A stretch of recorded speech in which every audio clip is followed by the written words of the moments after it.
new daily news digest session. आज 14th of December है and 14th of December is also known as National Energy Conservation Day. इस दिन की खासियत यह है कि नेशनल एनर्जी कंजर्वेशन डे आज ही के दिन मनाया जाता है और इसका इंटेंट है to spread awareness for conservation of energy. Energy sources are limited and human wants are unlimited. That is why we need to ensure that the country achieves energy efficiency and conservation related efforts need to be strengthened in this regard. इसी चीज को याद करते हुए 14th of December को national energy conservation day के रूप में कॉमेमोरेट किया जाता है. Now I have 3 articles for today and all of them are from the Indian Express and मैं चाहूंगा कि हम इसको एग्जाम पॉइंट ऑफ व्यू से थोड़ा डिटेल में देखें. First is about the Nestle judgment fallout. Switzerland suspends MFN clause, tax avoidance with India could impact $100 billion investment plan. Right, so it's a topic which has a lot of keywords from Indian economy point of view. So I want the students to make a note of this and read it in detail. What is exactly is happening here? This is going to impact Swiss investments. There is a judgment which has come out by the Honorable Supreme Court, and this basically is going to lead to Swiss companies such as Nestlé facing higher taxes on dividends. This eventually is likely to ensure that many Swiss companies do not participate in India. And Switzerland has recently suspended the MFN clause in the double taxation avoidance agreement that India and Switzerland entered originally in 1994. So यहाँ पे students should make a note as to what is most favored nation tax, what is the double taxation avoidance agreement, and with how many nations has India signed this particular agreement. The decision basically is comes after the Supreme Court ruling, which determines that the double taxation avoidance agreement cannot be enforced unless it is notified under the Income Tax Act. Income Tax Act automatically becomes important. Then there are other keywords as well in this article, which students should make a note of. First of all, European Free Trade Agreement, Free Trade Association, EFTA. It's a very important organization. Read more on this, EFTA. And second is suspension, why it has been enforced in the first place. It is due to lack of reciprocity in the DTAA by the Indian government. This is the allegation which has been made by the Swiss. They also added that for dividends due on or after January 1st, 2025, the residual tax rate in the source state would be limited to 10%. So naya term, which which is even important, is a residual tax rate. All these terms are potential questions which can be asked in prelims. Apart from that, when you go deeper in this article, there is a term which is mentioned, double taxation treaty, which had been signed between India and Switzerland. This also needs to be known by students. Then there is an international organization, OECD, Organization for Economic Cooperation and Development. It's a very important, very powerful organization, which I think students can make a note of. And this is it about this article. So I think as such, the news is not very important, but the keywords or terms associated with the news actually are very, very important, can be asked in your answers. There's another article on La Niña. Where is La Niña and why did global models err in their prediction? This year has been predicted by many as La Niña. And why has it not happened in the first place? Why has it gotten delayed? And why have global models erred in the prediction of La Niña? This is about this article. First of all, let's try and understand what is La Niña. It is a phase of what is known as ENSO, El Nino Southern Oscillation. And this is a climate phenomena characterized by changes in sea temperatures along central and eastern tropical Pacific Ocean. This is accompanied by fluctuations in the atmosphere overhead, and it influences, alters, and interferes with global atmospheric circulation. In India, La Niña usually is associated with increase in the frequency, increase in the quantum of rain. This is what is so special about it. ENSO has basically 3 phases. This is also typical physical geography. Warm, that is El Nino. Cool, that is La Niña, and neutral phase. And we have had cycles of all of them. Then there is written that in the neutral phase, the eastern side of Pacific Ocean is cooler than the western side. This is due to the prevailing wind systems that move from east to west and sweeping the warmer surface waters towards the Indonesian coast. This is something which is textbook geography. You'll also find it in the standard books of geography.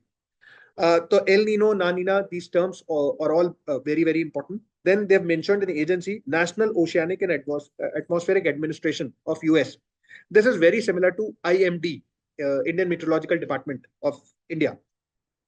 It basically predicts weather. And when you go below, even further, you will find that there are terms like ENSO, neutral. These are all terms which are important. And last, they have given some other climatological reasons which may have played a role as to why La Nina did not happen. And they've given terms like ocean atmosphere coupling. This is important.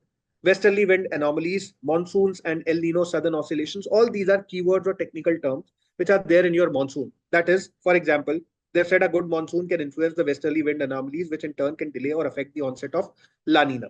So it can be a combination of many other factors. So it's never a certainty that when it's an La Nina year, a prediction is made that this year is going to be a La Nina year. That may or may not actually come out to be true. So these weather models, these predictions have a propensity of being changed. They can be updated at regular intervals. So this is also one thing which students should make a note of. Now, the third article which I have is basically about the One Nation, One Election bills that are to be introduced in the Lok Sabha on Monday. Please remember, the Parliament is going to take up these particular bills. We had a very elaborate committee. Its name is the Ramnath Kovind panel, which gave its recommendations on One Nation, One Election. This panel has given its recommendations, and the cabinet has also accepted One Nation, One Election bills. Now, finally, they are going to come into the House, and the House is going to debate, discuss on this particular important issue. So the bills to enable simultaneous elections to the Lok Sabha as well as state and union territories will be introduced in the Lok Sabha by Union Law Minister, and this is going to happen on Monday. And if the cabinet has already approved the Constitution 129th Amendment Bill. Understand this. This is a Constitution Amendment Bill, and whenever a Constitution Amendment Bill comes in, first of all, it is usually a very important bill, and second of all, it has to be the procedure to pass it is slightly difficult. Right, so you need absolute majorities. You need the qualified majorities whenever you basically wish to pass a constitution amendment bill. So that needs to be seen. Simultaneous elections, as per the draft bill, simultaneous elections would come into effect on an appointed date to be notified by the president on the first sitting of the Lok Sabha after a general election. As per constitution amendment bill, all state assemblies elected after this appointed date would have their terms curtailed. So there are going to be changes in terms of the eventual terms of a particular state assembly, and they have to be coterminous with the terms of the Lok Sabha, thereby paving the way for simultaneous elections. Since the first sitting of the Lok Sabha elected in 2024 is passed, the earliest appointed date can be notified in 2029. That means it is only after 2029 that is the simultaneous elections can be basically happening in the first place. That means you cannot have the first simultaneous elections before 2034. That is when the full term of the 2029 Lok Sabha ends. So the first inklings, the first changes when it comes to simultaneous polls can happen only in 2034. Apart from that, the bill adds a new article, Article 82A, because it's a constitution amendment bill. So that means some articles are either going to be added or subtracted. So it is adding a new article, 82A, which amends Article 83. Article 172 and 327 of the Constitution. Similarly, the bill for union territories make the same changes to provisions of assemblies of Delhi, Jammu and Kashmir, and Puducherry. The bill was drafted as per the recommendations of the high-level committee, which was chaired by President Ramnath Kovind, and it gave its recommendations. It's a very elaborate recommendation which has been given, and action is being taken on those recommendations. Article 82A has to be known by students now, which says the president may be by a public notification issued on the day of the first sitting of the House by the people after a general election bring into force the provision of this article. That date of the notification shall be called the appointed date. So it is basically talking about appointed date. Then there is the talk as to how this is going to happen. So in the statements of objections and reasons, the government has cited that when we conduct simultaneous elections, it is going to reduce expenditure and time consumption associated with frequent occurrence of polls. And thereby, this is going to ensure that the governance, the business of government basically works smoothly. While saying it was imperative to hold simultaneous elections, the government did not specify the cost or exact timeline for the rollout. That still needs to be taken into consideration. So it's a very important bill, a groundbreaking, a landmark change, and it is basically a constitution amendment bill. And it is going to basically be tabled in the parliament on Monday. So we'll talk more on this as and when we get more information associated with this bill. But you should keep a very close look at this particular bill because you can expect questions in the upcoming examination on this particular topic. This was all from my side. And now with this, I would like to end this particular session and we'll meet again in the next Daily News Digest session. Thank you.